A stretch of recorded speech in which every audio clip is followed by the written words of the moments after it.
বিরোধী দলের কে মন্ত্রী হবে সেটা সিদ্ধান্ত নেওয়ার আপনি কে? ওবায়দুল কাদেরকে ভিপি নূর। বরিশাল সিটি নির্বাচনের কার্যক্রম শুরু হলে বলতে পারবো কে আমার প্রতিদ্বন্দ্বী। আইনি চাপে ডক্টর ইউনূস, সরকারের লাভ না ক্ষতি। অপরাধ নিয়ন্ত্রণে ভূমিকা রাখার স্বীকৃতি পেলেন ডিবি প্রধান হারুন।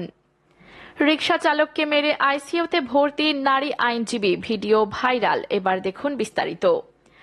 ওবায়দুল কাদেরকে ভিপি নূর। বিরোধী দলের কে মন্ত্রী হবে সেটা সিদ্ধান্ত নেওয়ার আপনি কে? ডাকসুর সাবেক সহসভাপতি ভিপি ও গণ অধিকার পরিষদের সদস্য সচিব নুরুল হক নূর বলেছেন, আগামী নির্বাচনে ভিপি নূর কল্যাণ পার্টি কিংবা বিএনপির ক্ষমতায় যাওয়া নির্বাচন নয়। আগামী নির্বাচন বাংলাদেশের অস্তিত্বের নির্বাচন। এই নির্বাচন যেভাবেই হোক অবাধ ও সুষ্ঠু করতে হবে। আমাদের দাবি একটাই। আওয়ামী লীগের সাধারণ সম্পাদক ওবায়দুল কাদেরকে উদ্দেশ্য করে তিনি বলেন, সংবিধানের মধ্যে থেকে বিএনপি বা বিরোধী দলকে নাকি প্রয়োজনে মন্ত্রিত্ব দেবেন। এটা কি আওয়ামী লীগের কমিটি যে আপনি কাউকে ভাইস চেয়ারম্যান বানাবেন? বিরোধী দলের কে মন্ত্রী, কে স্বরাষ্ট্রমন্ত্রী হবে সে ব্যাপারে আপনি সিদ্ধান্ত নেওয়ার কে? আপনিই তো অবৈধভাবে ক্ষমতায় রয়েছেন। রাজধানী ঢাকার রিপোর্টার্স ইউনিটিতে প্রবাসী অধিকার পরিষদের তৃতীয় প্রতিষ্ঠা বার্ষিকীর আলোচনায় এসব কথা বলেন নূর। আওয়ামী লীগের উদ্দেশ্যে নূর বলেন, সহযোগিতার রাস্তা একটাই, নির্বাচনের ব্যাপারে সিদ্ধান্তে আসেন। আমরা সহযোগিতা করব, স্পষ্ট কথা। সংবিধানে তত্ত্বাবধায়ক সরকার ছিল, তা আপনারা গুম করেছেন। তা ফিরিয়ে নিয়ে আসেন, তাহলে কোনো শঙ্কা, সহিংসতা, সমস্যা থাকবে না। তিনি বলেন, আওয়ামী লীগ বলে তত্ত্বাবধায়ক সরকার ব্যবস্থা নাকি স্থায়ী কোনো নির্বাচন ব্যবস্থা না। তাহলে সব দলের সঙ্গে ডায়ালগ করুন, কিভাবে একটা নিরপেক্ষ নির্বাচন করা যায়, স্থায়ী নির্বাচন ব্যবস্থা করা যায়। সেটা যদি না করেন তাহলে অতীতে যেমন স্বৈরাচারের পতন হয়েছে আপনাদেরও পতন হবে। ততদিনে হয়তো দেশে আরো অনেক ক্ষতি হয়ে যাবে। ব্যবসা প্রতিষ্ঠানের নামে আমদানি রপ্তানির নামে অর্থ পাচারে সরকার দলীয় লোকজন ও আমলা জড়িত দাবি করে নূর বলেন, দুবাইয়ে 459 জনের প্রোফাইল নিয়ে অনুসন্ধানের নির্দেশ দিয়েছে দুদক ও পররাষ্ট্র মন্ত্রণালয় বৃদ্ধাঙ্গুলি দেখিয়েছে। কল্যাণ পার্টির ইব্রাহিম গণ অধিকার পরিষদের আমি কিংবা বিএনপি যদি করত তাহলে এতদিন তো তাদের ক্রস ফায়ারে দিত সরকার, বিচারের সম্মুখীন করা হতো। অপরদিকে বরিশাল সিটি নির্বাচনের কার্যক্রম শুরু হলে বলতে পারবো কে আমার প্রতিদ্বন্দ্বী। বরিশাল সিটি কর্পোরেশনের নির্বাচনে ইসলামী আন্দোলনের প্রার্থী মুফতি সৈয়দ মোহাম্মদ ফজলুল করিম বলেছেন, 52 বছরে বরিশাল সিটি কর্পোরেশনের যে উন্নয়ন হয়েছে, আমি নির্বাচিত হতে পারলে তার চেয়ে বেশি উন্নয়ন করব। যারা বলছে আওয়ামী লীগ আমাকে সাপোর্ট করছে, আমি তাদের বলতে চাই, তাহলে তো আওয়ামী লীগ আমাকে নির্বাচিত করেই দিয়েছে। বরিশাল সিটি কর্পোরেশন নির্বাচনে মেয়র পদে দলীয় মনোনয়ন পাওয়ার পর প্রথমবারের মতো সোমবার বিকেলে বরিশালে এসেছেন ইসলামী আন্দোলন বাংলাদেশের মেয়র প্রার্থী মুফতি সৈয়দ মোহাম্মদ ফজলুল করিম। এ সময় তাকে নিয়ে নগরীতে মোটর শোভাযাত্রা করেন দলের নেতা কর্মীরা। এছাড়া বরিশালে পৌঁছে নগরীর আমতলার মোড় পানির ট্যাঙ্কি এলাকায় সংক্ষিপ্ত সভায় বক্তব্য দেন। এ সময় তিনি বলেন, ভোটার ভোট দেয় শান্তি পাওয়ার জন্য, অধিকার বাস্তবায়নের জন্য। যার মাধ্যমে শান্তি এবং অধিকার বাস্তবায়ন হবে তাকে তো মানুষ ভোট দিবে। আমি কাউকে সহযোগিতা প্রতিযোগী মনে করি না। আমি মনে করি সবাই আমার প্রতিযোগিতামূলক অংশগ্রহণ করছি। আর নির্বাচনে কার্যক্রম শুরু হলে বলতে পারবো কে আমার প্রতিদ্বন্দ্বী। তিনি আরো বলেন, আমি যদি মেয়র হতে পারি তাহলে সাবেক মেয়র সহ সুশীল সমাজের নেতৃবৃন্দ নিয়ে এক টেবিলে বসে পরামর্শের ভিত্তিতে কাজ করব। যারা অতীতে মেয়র ছিলেন তাদের অভিজ্ঞতা, বুদ্ধি, পরামর্শ নিয়ে আমি কাজ করব। এর আগে 27 এপ্রিল ইসলামী আন্দোলন বাংলাদেশের প্রার্থী হিসেবে দলের জ্যেষ্ঠ নায়েবে আমির সৈয়দ মোহাম্মদ ফজলুল করিমের নাম ঘোষণা করেন দলের আমির ও চরমোনাই পীর সৈয়দ মোহাম্মদ রেজাউল করিম। মনোনয়ন পাওয়ার পর থেকেই ঢাকায় অবস্থান করছিলেন তিনি। অপরদিকে আইনি চাপে ডক্টর ইউনূস, সরকারের লাভ না ক্ষতি। প্রচণ্ড আইনি চাপে আছেন শান্তিতে নোবেলজয়ী অর্থনীতিবিদ, গ্রামীণ ব্যাংকের সাবেক ব্যবস্থাপনা পরিচালক ডক্টর মোহাম্মদ ইউনূস। আর এই আইনি চাপে তিনি হাঁসফাঁস করছেন। বাংলাদেশ সুপ্রিম কোর্টের আপিল বিভাগ এক আদেশে বলেছেন, ইউনূসের বিরুদ্ধে শ্রম আদালতে মামলা চলবে।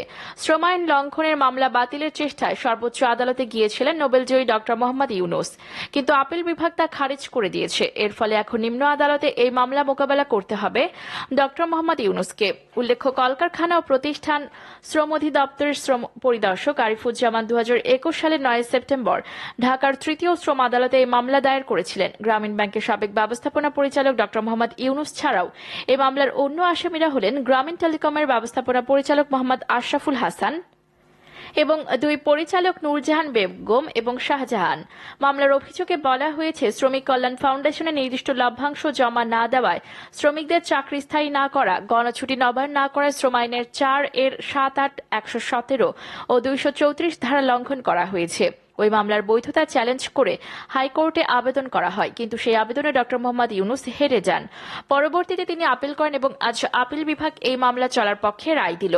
ফলে এই মামলা ডক্টর মোহাম্মদ ইউনূসকে মোকাবেলা করতেই হবে।